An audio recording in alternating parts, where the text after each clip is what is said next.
Les Gaulois, des tribus d'origine celte.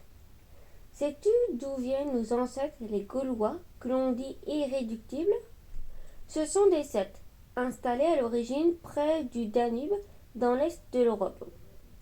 Au tournant du IVe siècle avant Jésus-Christ, les voici partis en longues colonnes vers la France, l'Espagne et les îles britanniques actuelles. Ils vont créer une véritable civilisation. Près de 64 peuples ont été recensés en Europe, dont certains ont donné leur nom à des lieux. Par exemple, l'Auvergne, que tu connais peut-être, doit son nom à la tribu des Auvergnes. La vie au village. Les Gaulois, une société très organisée. Les guerriers et les nobles font la guerre. Les druides s'occupent de religion. Les producteurs font vivre le village. La femme, quant à elle, gère la maison, confectionne les vêtements et prend part aux travaux des champs. Culture de céréales, lin et vignes. Élevage des poules, canards, oies, parfois des moutons. Tout comme aujourd'hui à la campagne. L'homme chasse, tu as deviné quoi? Eh oui, le sanglier. Il travaille aussi à la forge du village. Les maîtres de la forge. Excellents forgerons, ils font des outils en cuivre et en étain et des bijoux en or et en argent. Ils sont en plus des inventeurs. En agriculture, ils mettent au point une moissonneuse à roues dentelées, le soc pour retourner la terre, la faux pour couper le foin et le tonneau en bois cerclé de fer.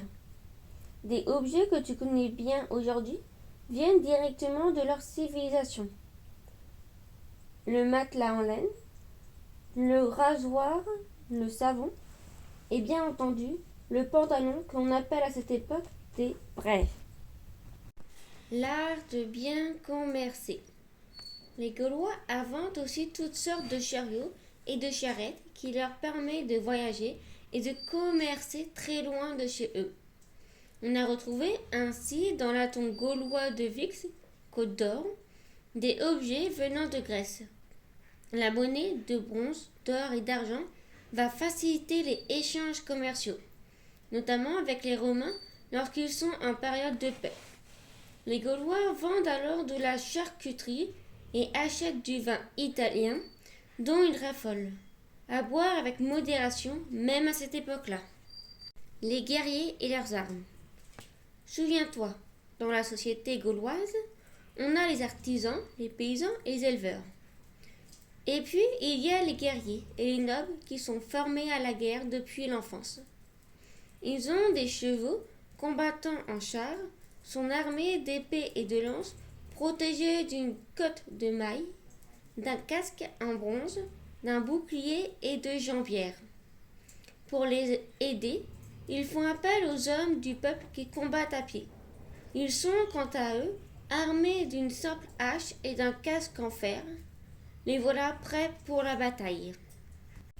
À l'attaque. Soudain, des rangs gaulois s'élèvent du son du cornix, cet étrange instrument de musique de 3 mètres de haut à tête de sanglier, et les chants de guerre des soldats qui en même temps agitent leurs armes pour faire peur à l'adversaire. Puis les chars conduits par un écuyer se lancent à l'attaque. À bord, le chef manie la lance et les hommes se descendent et font se battre à pied. Les plus courageux combattent torse nu. Après la victoire, il faudra remercier le de Toutatis, protecteur de la tribu.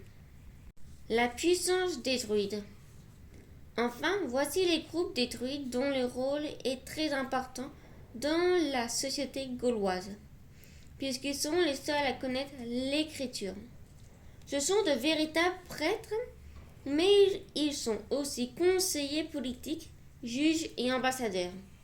D'ailleurs, on ne part pas à la guerre sans leurs accords. En plus, ils sont aussi médecins, pas vraiment comme celui qui te soigne, mais plutôt comme un mage qui utilise les plantes. Ainsi, avec le gui qui cueille traditionnellement avec une serpe en or, il fabrique une espèce de potion magique. La nature diversité. La nature, notamment l'eau bienfaitrice et guérisseuse, est célébrée par les druides dans un lieu sacré, le Németon. Toujours situé dans une clairière, il est vénéré par vous, le dieu des sources bouillonnantes, Damona, la déesse des sources sacrées, et puis Sekana, la nymphe guérisseuse des sources d'un fleuve que tu connais. Il traverse Paris. Réfléchis, et oui, c'est la Seine. Dans ces sanctuaires, on y fête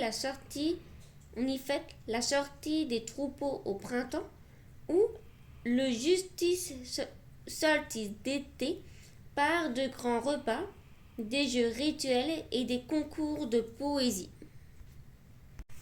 Le rôle des bardes. Les bardes sont les stars de ces réunions festives qui réunissent tous les villageois.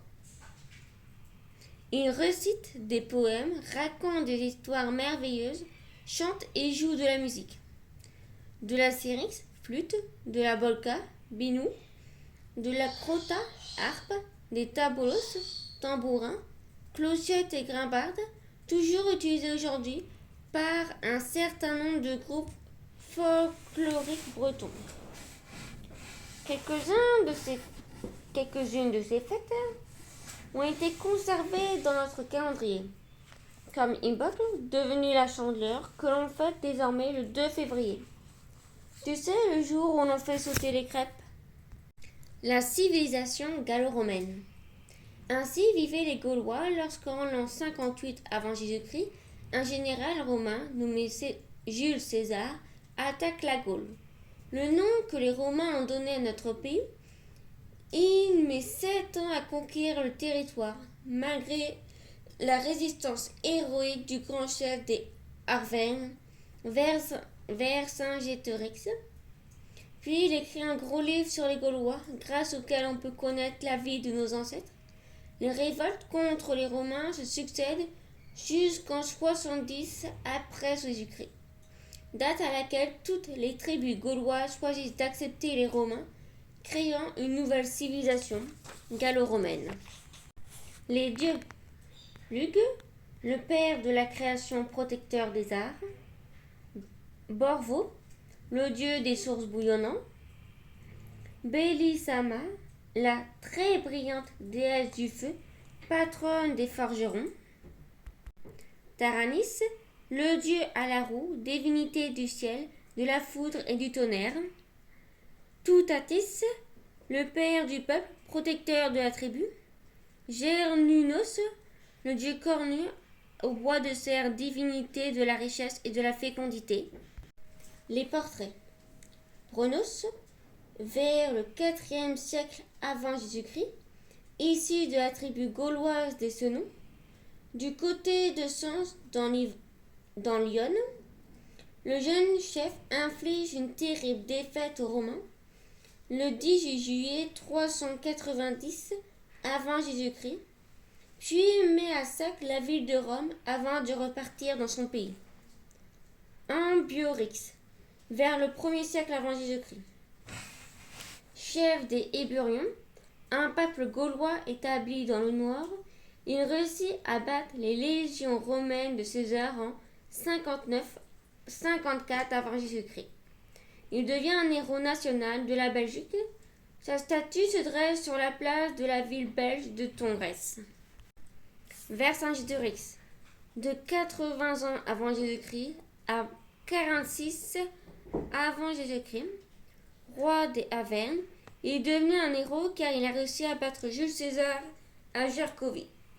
Mais peu de temps après, il est vaincu à Alexia, puis emprisonné 6 longues années à Rome avant d'être exécuté. Jules César, 100 ans avant Jésus-Christ jusqu'à 44 ans avant Jésus-Christ.